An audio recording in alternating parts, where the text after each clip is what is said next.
Hello, Anish. Hello, sir. Am I audible? Yes. Are you Good able to afternoon, sir. listen me? Good afternoon. Yes, sir. Video तो available नहीं होगी due to some technical problem, so हम ऐसे ही communicate करेंगे, right? Okay Okay, no problem, sir. Okay so first of all congratulations to get a very good score in CUT PG exam. Thank you, sir. Right so आपने political science से जो है CUT PG entrance exam दिया था या आपने कोई और भी सब्जेक्ट सेलेक्ट किया था? Only political science, sir.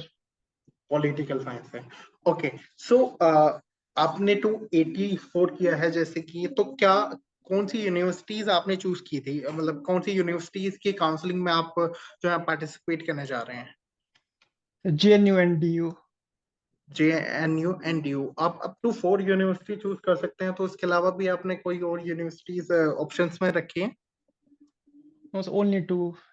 Okay only 2 universities आपने जो है सिलेक्ट की हैं। सो ओवरऑल कैसा रहा है आपका एक्सपीरियंस? कितने मतलब आपने प्रिपरेशंस कैसे करी है, क्योंकि it's very important to know, क्योंकि पॉलिटिकल साइंस एक ऐसा सब्जेक्ट है जिसमें बहुत सारे स्टूडेंट्स जो है अपीयर्ड होते हैं जो कि एंट्रेंस एग्जाम Yes, sir. देते हैं पॉलिटिकल साइंस से।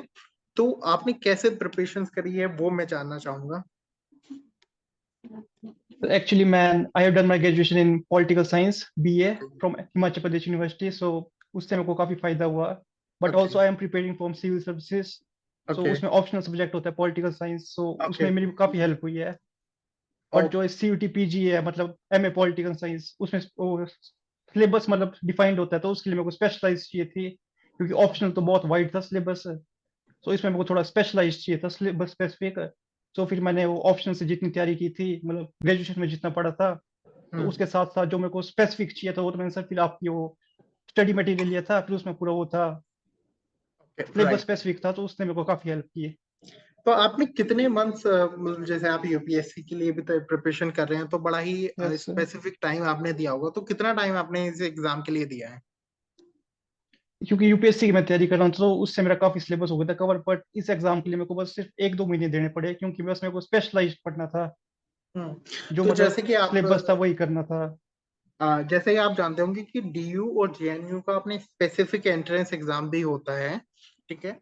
तो यस सर। आप तो आपने उस किसी और भी एंट्रेंस एग्जाम में आप अपीयर हुए हैं जो कि आपके पोस्ट ग्रेजुएशन लेवल का एंट्रेंस एग्जाम हो, या आप यस सीयूटी सर, मैंने पीजी?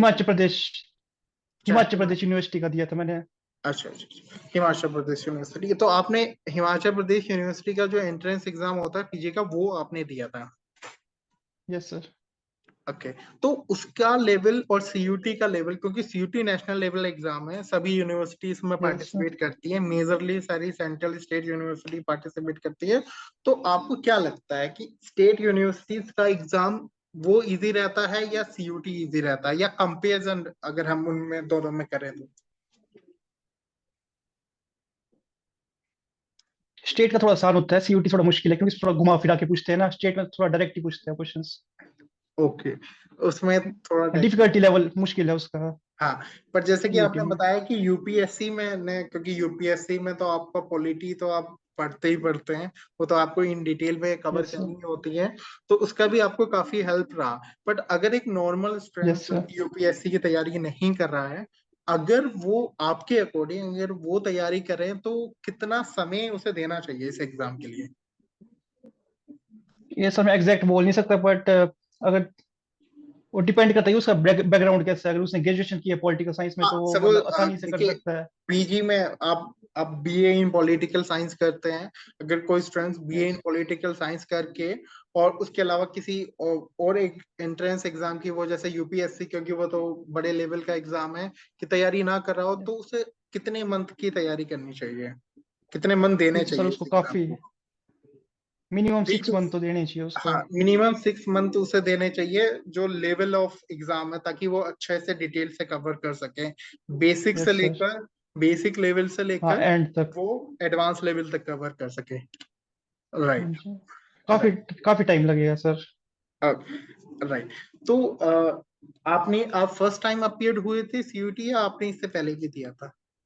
नहीं, फर्स्ट टाइम है सर।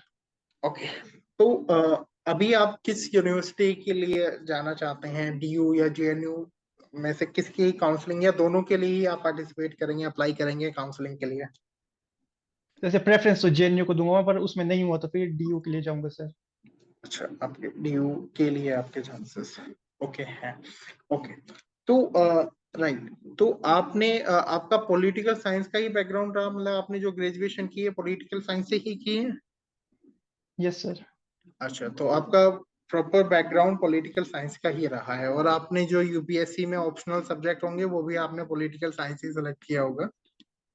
हाँ जी सर। हाँ राइट, तो आपका बीई उससे काफी स्ट्रांग हो जाता है obviously.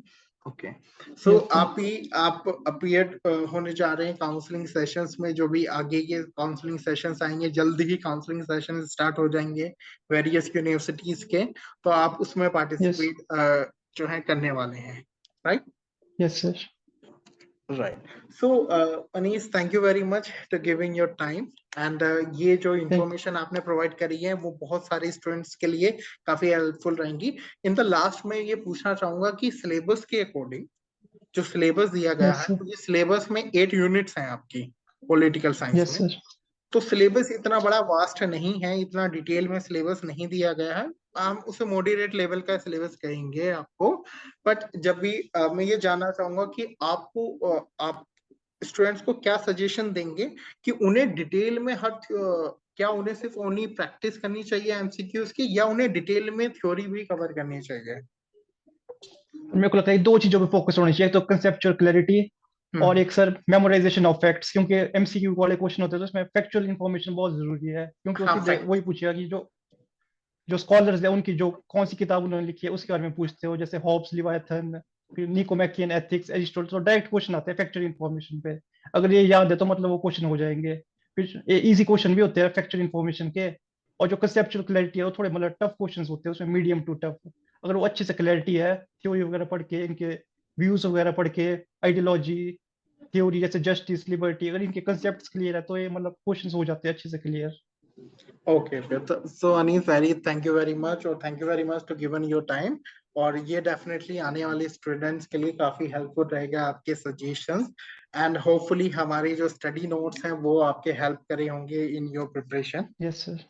Okay, okay, thank you very much to be join to us. Thank you, thank you sir. and best of luck for your career. And hopefully you thank you have sir. qualified your UPSC as well. I will try sir. Yeah, sure. Thank you. Thank you.